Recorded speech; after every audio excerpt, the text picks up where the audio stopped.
Friends, Paracel GS पे आपका स्वागत है। मित्रों, आपकी प्रारंभिक परीक्षा में जो आपकी शिक्षा संबंधी योजना है, एजुकेशन रिलेटेड आपकी स्कीम है, इसमें देखिए अक्सर आपका एक प्रश्न पूछा जाता है। देखिए, प्रश्न को पढ़ते हुए अब आपको सीधे डेटा नहीं पढ़ना है, आपके दिमाग में अप्रोच भी होनी चाहिए कि प्रश्न किस तरह से पूछा जा रहा है। जैसे मान लीजिए ये हमारे पास कलेक्शन है स्कीम्स का, तो ये मैंने पहले भी आपको कवर करवाया, लेकिन मैं इस वीडियो के थ्रू आपको बताना चाह रहा हूं कि जब भी आप स्कीम्स को पढ़ते हैं तो चार तरह के प्रश्न बनते हैं। जहां तो कई बार सीधे सीधे आपसे पूछेगा कि ऑपरेशन ब्लैक बोर्ड कब आया, तो आपको सीधा 1987 ऑप्शन चूज करना है, आपका प्रश्न जो है सही हो जाएगा।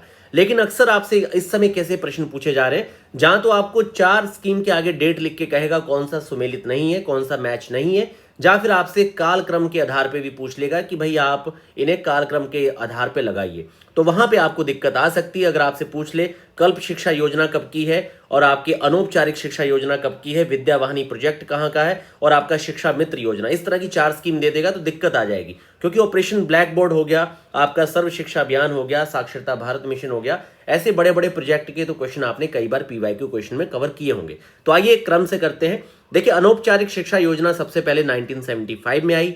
ऑपरेशन ब्लैक बोर्ड आपका 1987 का है, जिसमें प्रत्येक प्राथमिक विद्यालय में बुनियादी जो सुविधाएं हैं उपलब्ध करवानी थी। ये प्राथमिक विद्यालय भी याद रखिए, कई बार इस तरह के की टर्म्स भी आपसे पूछ लिए जाते हैं। संपूर्ण साक्षरता अभियान 1991 का है, जो वयस्कों में निरक्षरता को दूर करने के लिए लाया गया था। मिड डे मील आप लोगों को पता है कि प्राथमिक विद्यालयों में बच्चों को मुफ्त भोजन देके उनका नामांकन उपस्थिति बढ़ाने के लिए था। ये मेंस के लिए बड़ा ही अच्छा पॉइंट होता है जब भी आप किसी तरह के सोशल पैरामीटर को देते हैं।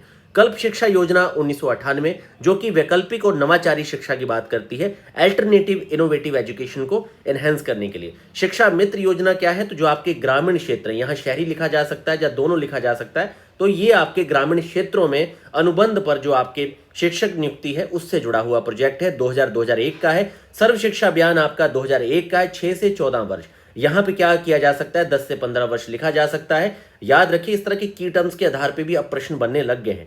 विद्या वाहिनी प्रोजेक्ट आपका 2003 का है। आईसीटी आधारित शिक्षा को प्रोत्साहित करने के लिए है, टू प्रमोट द आपकी जो कम्युनिकेशन टेक्नोलॉजी टूल्स हैं उसके बेस पे एजुकेशन को बिल्डअप करना है। कस्तूरबा गांधी बालिका विद्यालय आपका 2004 का है और साक्षरता भारत मिशन है आपका 2009 का। तो ये सारे पॉइंट्स याद रखिए, इनका कालक्रम याद रखिए, इनका जो मुख्य उद्देश्य है वो भी आपके दिमाग और जहन में रहना चाहिए।